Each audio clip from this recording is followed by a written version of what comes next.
വിശപ്പ് സഹിച്ചാല് പച്ചാത്തിന്റെ ബതിയല്ല കൈകാതെ ചെല്ലട്ടെ. എന്താണ് ജയിക്കുന്ന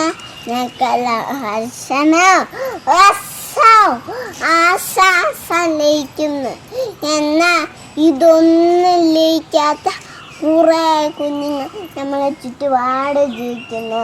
അങ്ങനെ ഒരു ബാലന്റെ കഥയാണ് ഇവിടെ പറയാൻ പോണത്. എന്ത് കഥയുടെ പേരെന്താണെന്നോ?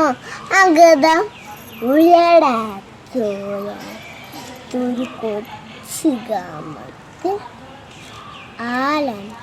ഒരു കൊച്ചു കുടലിൽ ഒരു ബാലൻ ജീവിച്ചു. അതിൻ്റെ പേരെ കുട്ടൻ. സൂൾ ജീവിതം എന്താണെന്ന് പോന്നില്ല. കട്ടപ്പാട് ദാഗിതം അത് കോട്ട ഗാനം പോ അത് കഴിക്കാനില്ലാത്തവന് പഠിക്കാക വലിയ വലുതാവുന്നു. അവൻ്റെ വിഷമം കണ്ട് തൻ്റെ അമ്മ അവനെ സർക്കാരിൽ ചേർത്തു. സ്കൂളിൽ ചെന്നപ്പോൾ എല്ലാവർക്കും പുതിയ ബാഗുകൾ, ചെരുപ്പുകൾ. ഇതാണ് കുഞ്ഞിൻ്റെ മൊത്തയ്ക്ക് അമ്മയ്ക്ക് നോക്കാനേ കഴിഞ്ഞു. അന്ന് അവിടെ കുട്ടൻ ബാബുന്ന് ശുദ്ധി ലഭിച്ചു. അന്ന് വല്ല പടക്കാരാന്നു. ഇത് ദിവസ കുട്ടൻ ബാബുരോട് ചോദിച്ചു, നിന്നോട് ഓലാണോ ഓടാണോ? ബാബു പറഞ്ഞു, മാറികപ്പോമുള്ള വീട്. കുട്ട വിഷയത്ത് വെച്ചു. അതെന്താ മാറികപ്പോള? ഒരിക്കൽ കുട്ടനെ ഇത് ദിവസം ബാബു കുട്ടനെയും കൂട്ടി എൻ്റെ വീട്ടിലേക്ക് ആറ്റി. വീട് കണ്ട് കുട്ടൻ നെട്ടിപ്പോയി. അയ്യോ, ഇതെന്താ കൂട്ടാരം പോലെ ഉണ്ട് വീട്. അങ്ങനെ ഭാഗത്തുന്നത് ബാബു കുട്ടൻ പേടിച്ചു.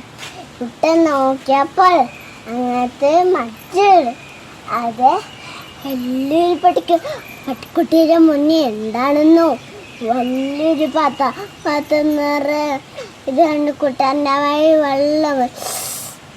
ഒരിക്കൽ ചേച്ചി ഒരു ചോദ്യം ചോദിച്ചു, നിങ്ങൾക്ക് ഭാഗ്യം ആരാകൻ? ഇത് കേട്ടോ കുട്ടാറൊക്കെ വലിച്ചു. എനിക്ക് ബാബുവിൻ്റെ വീട്ടിൽ പഠിക്കും. അവധി ഇത് കേട്ടതല്ല ചേക്കാൻ തുടങ്ങി. ചീക്കാത്തോടെ ചേകം നേരം ഉണ്ടായില്ല. കുട്ടൻ്റെ മനസ്സിലായി. ടീച്ചറും കുട്ടികളും അത്യാവകരം അവനെ സഹായിച്ച് അവൻ പഠിച്ചു പോയി ായി. കടലൂടെയും ദാഗിദൂലോടെയും പഠിച്ചു ഞങ്ങളെത്തി. കൂട്ടുകാരെ, നിങ്ങൾക്ക് ഈ കഥയിലെന്ത് മനസ്സിലാക്കാം? അകങ്ങളുണ്ടെങ്കിൽ മാത്രം ഞങ്ങളെ സാധിക്കും. കുട്ടൻ്റെ ജീവിതം നന്ദി നസാര. എൻ്റെ കഥ ഇഷ്ടപ്പെട്ടെങ്കിൽ ഒന്ന് ലൈക്ക്, വീഡിയോ ഇഷ്ടപ്പെട്ടെങ്കിൽ ഒന്ന് ലൈക്ക്, എൻ്റെ വീഡിയോ ചാനലിനൊന്ന് സബ്സ്ക്രൈബ് ചെയ്യാനും മറക്കാതെ കേട്ടോ. സബ്സ്ക്രൈബ് ചെയ്തിട്ട് വീഡിയോസ് എല്ലാം നിങ്ങൾക്ക് നോട്ടിഫിക്കേഷൻ കിട്ടുക. തൊട്ടടുത്തുള്ള ബട്ടൺ ക്ലിക്ക്. അപ്പോൾ ഞാൻ വരുന്ന വീഡിയോസ് എല്ലാം നിങ്ങൾക്ക് നോട്ടിഫിക്കേഷൻ അടുത്തേക്കിടെ വീഡിയോ ആയിട്ട് വന്നാൽ ബൈ.